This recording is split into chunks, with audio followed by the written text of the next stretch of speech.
किसी भी वृहद योजना के कार्यान्वयन में विभिन्न चुनौतियों का सामना करना पड़ता है। प्रधानमंत्री आवास योजना शहरी के सुचारू संचालन के लिए धन का निरंतर प्रवाह एक बड़ा कार्य था। इस बारे में तथा क्रेडिट लिंक सब्सिडी स्कीम पर जानकारी देने के लिए आज हमारे साथ हैं श्री अमृत अभिजात, जिन्होंने मिशन निदेशक के रूप में इस योजना को नई ऊंचाइयों तक पहुंचाया। आइए हम उनसे रूबरू होते हैं। नमस्कार, मैं सुभाषिष दास, निदेशक ministry of housing urban affairs, आप लोगों का स्वागत करता हूं इस पॉडकास्ट में, PMAY अर्बन पॉडकास्ट। इसमें आज हमारे साथ रहेंगे विशेष अतिथि श्री अमृत अभिजात जी। अमृत अभिजात जी मिशन डायरेक्टर और संयुक्त सचिव है इस मिशन के। सो आज उनके साथ हम मिशन के बारे में, विभिन्न पहलुओं के बारे में डिस्कशन करेंगे। नमस्कार सर। सर, आपका स्वागत है हमारे पॉडकास्ट में। सर, इस मिशन का इम्प्लीमेंटेशन में, स्मूथ इम्प्लीमेंटेशन में फंड्स की बहुत ज़रूरत होती है, स्मूथ फ्लो हो ताकि प्रोग्रेस निरंतर चलता रहे। उसके लिए क्या व्यवस्था की गई थी? बिल्कुल सही फरमाया, क्योंकि अगर पहले की स्कीम को देखा जाए तो 12 लाख घर करीब स्वीकृत हुए थे, जिसमें से लगभग 7-7.5 लाख घर बन पाए थे, जो अब हम लोग पूरा करा रहे हैं जनवरी तक। तो उसमें जो कुल लागत थी वो करीब 35,000 करोड़ थी। इस स्कीम की जो लागत है जो हम लोग को लगानी है वो केंद्र सरकार को, वो 1,80,000 करोड़, लगभग 6 से 7 गुना। उसके अलावा राज्य सरकारों को भी लगभग इतनी ही धनराशि, करीब 1.5 लाख करोड़ के लगभग लगानी है, और करीब 3.5 लाख करोड़ देश के लोगों को लगानी है जो कि इस स्कीम के पार्ट में आते हैं या अर्बन लोकल बॉडी के साथ मिलकर करते हैं। केंद्रांश जो हम जारी करेंगे 1,80,000 का, इसमें करीब हम लोग 1,02,000 करोड़ तक दे चुके, और जिसको कि राज्यों में यूज किया जा रहा है, मैं समझता हूँ करीब 90,000 करोड़ इस्तेमाल किया जा चुका है। राज्य सरकारों ने भी रिलीज की, वो भी किया गया।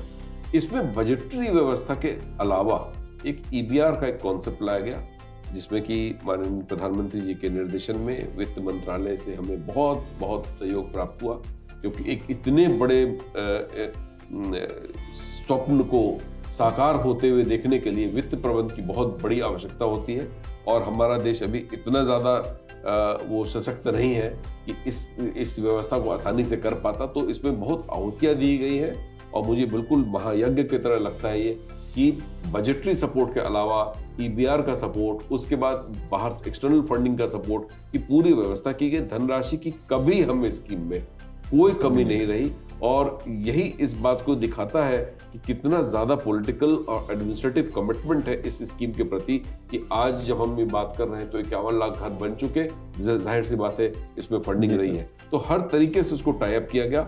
एक बहुत अन्य महत्वपूर्ण कदम और भी उठाया गया था कि प्रायोरिटी सेक्टर लेंडिंग में जो धनराशि की बचत होती है, उसके माध्यम से हमने NHB को एम्पावर किया गया कि वो सस्ते में लोन लाभार्थी को उपलब्ध करा पाए। तो न सिर्फ कि केंद्र और स्टेट गवर्नमेंट की धनराशि, बल्कि लाभार्थी भी जो लोन उठाएगा वो सामान्य दर जो है उससे कम पे वो उठाने के लायक रहेगा, जिसको फंड किया गया। तो इस प्रकार से लाभार्थी के अंश को भी हम लोगों ने थोड़ा सा डाइल्यूट किया, उनकी जिम्मेदारी को कम की, ताकि वो और अच्छे से पार्टिसिपेट कर पाए। ये एक फाइनेंशियल स्ट्रक्चर दिया गया था।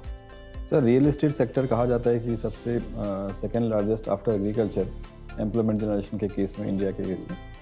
तो हमारे मिशन को, इस मिशन को आपको क्या लगता है कि ये कितना इम्पैक्ट पड़ा होगा इंडियन इकोनॉमी पे?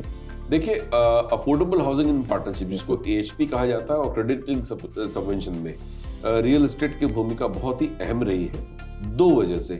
एक तो ये कि जो रियल एस्टेट के जो बिल्डिंग्स बने हुए थे, और जो एक रिसेशन का जो पीरियड था 2007 के बाद से जो था, और एक ट्रांसपेरेंसी नहीं होने का जो माहौल था, तो इसके 2 फायदे आए प्रधानमंत्री आवास योजना की वजह से।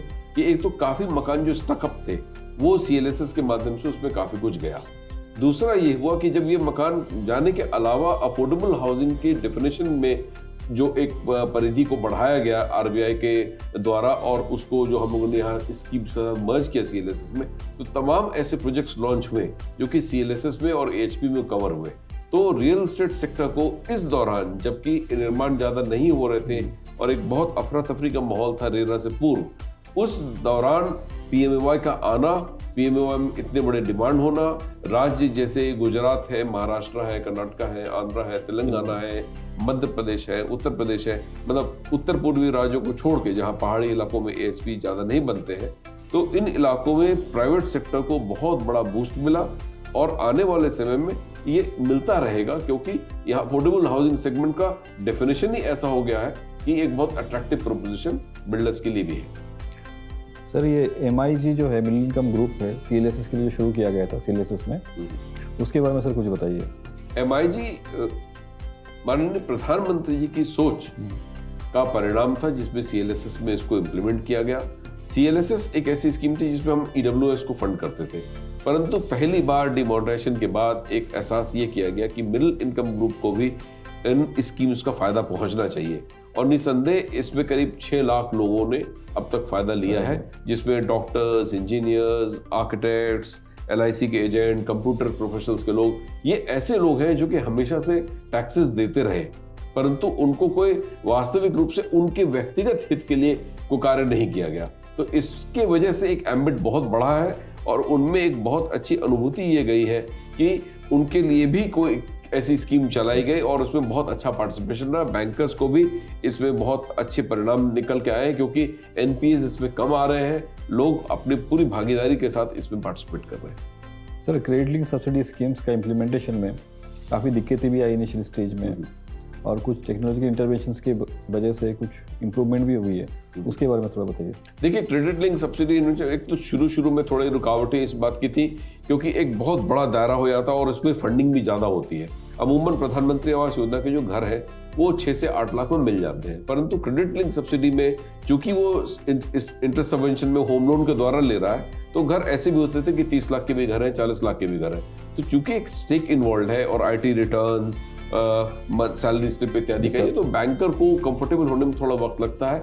उनको हम लोग को ट्रेनिंग देना पड़ा। करीब 260 बैंक्स जो है हमारे PLIs बने CNA के माध्यम से। CNAs पहले 2 थे, फिर SBI को बढ़ाया गया, तो नेशनल हाउसिंग बैंक, हुडको एवं स्टेट बैंक ऑफ इंडिया को CNAs बनाया गया। उससे फिर तमाम बैंक्स जोड़ते गए, उन बैंक्स को फिर ट्रेनिंग दिया गया, फिर उन बैंकर्स ने अपने सर्वेयर्स को ट्रेनिंग दी, फिर लोगों का विश्वास बैंक पे और बैंक का विश्वास लोगों पे, एक बहुत बड़ा महकमा तैयार किया गया। परंतु उसके बावजूद एक चीज ये देखा गया कि होम लोन होने में वक्त लगता था, होम लोन के बाद CLSS मिलने में वक्त लगता था। इसकी जानकारी बेनिफिशियरी को आसानी से नहीं मिल पाती थी कि रिजेक्ट हुआ या मिला। और अगर CLSS का उसको बेनिफिट मिलेगा तो कब मिलेगा।